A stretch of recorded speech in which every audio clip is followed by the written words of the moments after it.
Hey YouTube, just wanted to make a quick video on how to replace the Serpentine Belt on a Jeep 4-liter. Here we go. What you'll need for this Serpentine Belt switch is a 13mm wrench, 13mm socket. I just happen to have a deep socket laying around, so I use that.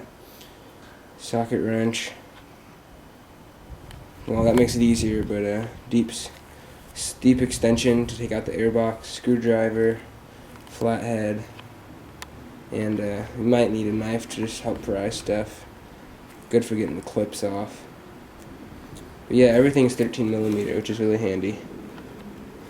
First thing you gotta do, you don't have to, but it makes it a lot easier, is remove the airbox. There's some clips. 1, 2, 3, 4, 5, 6. And you gotta remove all these random hoses. Try to remember where they go. It's pretty obvious. There's a big one on the back that's kind of tough. This one over here.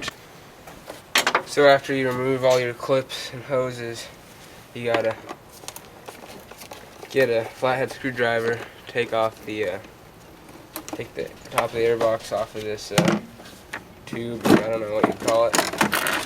Then you get this top of the airbox, and you got the air filter. And then next, there's 3 bolts down here. I'll show you these. So there's one down here, and then one over here and over here. 13mm. What I'm using, you're gonna need an extension, and I'm using an impact to make life easier.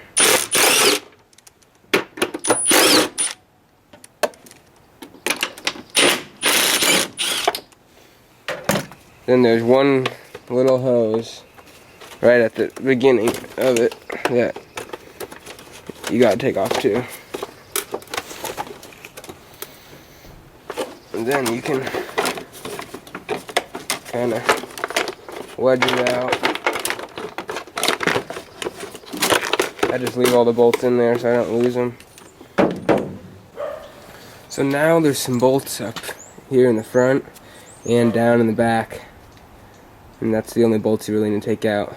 I'm not entirely sure which ones you have to loosen and which ones you don't.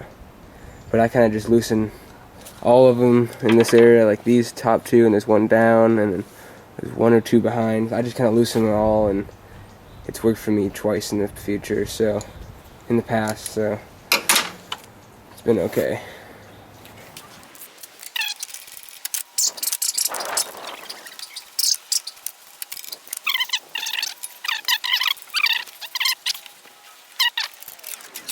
So this is an 87 motor on an 87 Jeep Comanche with the Renix, so I don't have AC. So this might be different for some 4-liters, but I think it's kind of a general, all of them are pretty close to the same. So all those are loose, so I'll bring you down to the tensioner. And the tensioner is right underneath the power steering reservoir. That right there. And I just put an impact on it because it makes it a lot faster. And you definitely want to make sure you have all of your old belt cut out of the way. This belt, I think I had too tight because it had a nice clean cut.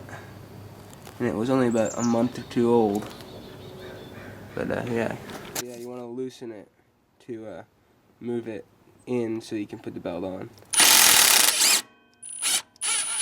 Maybe that's obvious for some, but sometimes I just don't know. And so there was one more little bolt by the tensioner, right on the side of the tensioner. I forgot to take off, but it's fine now. See, you can see the action on this baby now. So that's plenty loose to put on your new belt, and I'll show you guys how to do that. So this part might be harder to see, but first you gotta get your new belt. And the best thing is to look up how the belt goes online. There's a lot of diagrams, but you just gotta make sure you know that, you know, if you have AC or not.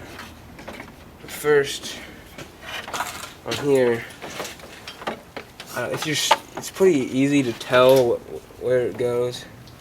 The first thing I like to do is get it on a couple so it gets lined up. So I'm just gonna do that. It's gonna be hard for you guys to see, but you just gotta look it up for yourself.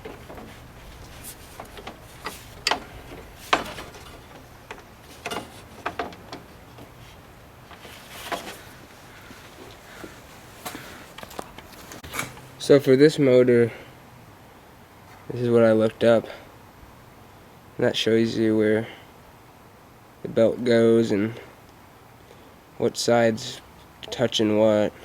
It's pretty important because you want the groove side of the belt on the groove part of the pulleys.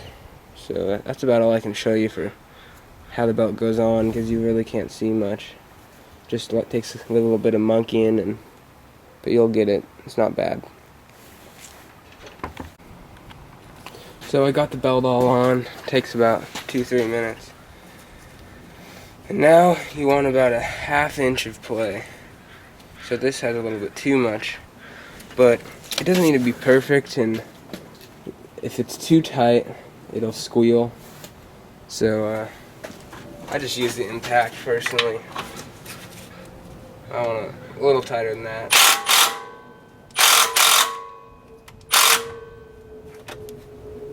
That's good right there.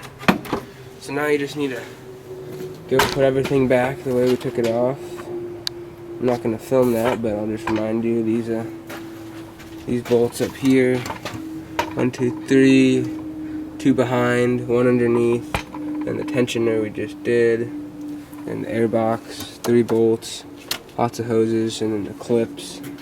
Make sure to attach everything, all the vacuum lines, and you're good to go. First time probably take you about an hour. Second time definitely a lot faster, 15 to 30 minutes, but it's an easy thing to do yourself. And the belt was only $40, so it's not that bad of a breakdown. But luckily I lived close to school, because it broke right after school, and I had about 4 minutes drive, and it got pretty hot on the way here. But yeah, good to go. I'll make a video of my lift. I didn't take videos of me myself doing it, but kind of an overview, because I haven't done one since I did the lift back in December. I haven't been doing much videos, but please subscribe and comment, and hopefully this was helpful for you guys. Thanks.